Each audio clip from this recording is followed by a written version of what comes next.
볼 급수기를 사용하지 않는 거예요. 구독, 좋아요, 댓글 눌러주세요. 안녕하세요. 돌로TV의 곽지은 수의사입니다. 오늘은 지난주에 이어서 물에 관한 이야기를 해볼 거예요. 지난주 저희가 올라간 유튜브에는 어떻게 하면 음수량을 늘릴 수 있을까에 대해서 알려드렸었죠.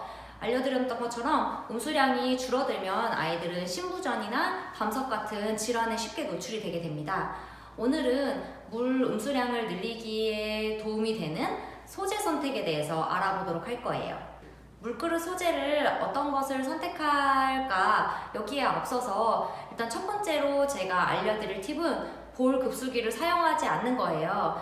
볼 급수기라고 요즘에 스탠드에다가 이렇게 물병처럼 생겨서 앞에 관이 달려서 핥으면 물이 나오는 그런 볼 급수기 이런 거 많이 사용하실 텐데요. 주변으로 물이 잘 튀지 않는다는 장점이 있어서 깔끔하게 조금 관리하고 싶으신 분들이 많이 사용하신다고 알고 있어요.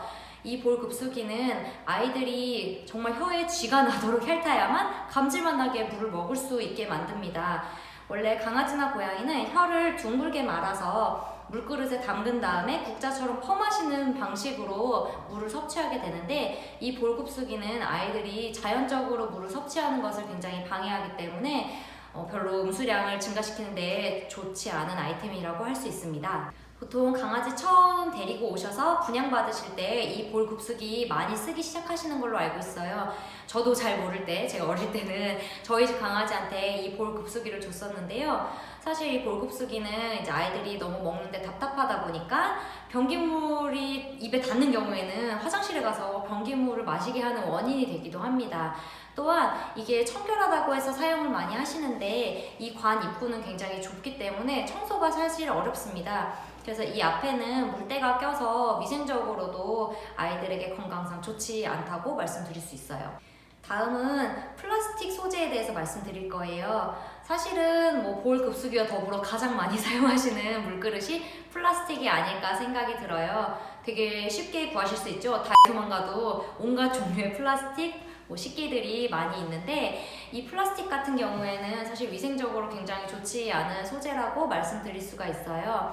플라스틱은 아무래도 좀 부드럽다 보니까 세척을 하는 과정에서 수세미를 사용하시게 된다거나 아니면 아이들이 조금 발톱 같은 걸로 긁는다거나 했을 때 굉장히 쉽게 스크래치가 생기는 소재인데 이 스크래치는 세균들이 번식하기 아주 좋은 공간이 됩니다. 또한 인터넷으로만 검색해 보셔도 많이 사진들을 찾아볼 수가 있는데요. 이런 플라스틱 소재들은 특히 이제 강아지나 고양이들이 접촉만 해도 접촉성 피부염을 일으킬 수 있다는 보고들이 많이 있어요. 그 고양이들 턱드름이 생기는 원인 중에 하나가 이 플라스틱 소재가 될 수 있다는 그런 이야기들도 있고요. 강아지들 같은 경우에는 이런 코 주변에 피부염을 쉽게 일으키기도 합니다.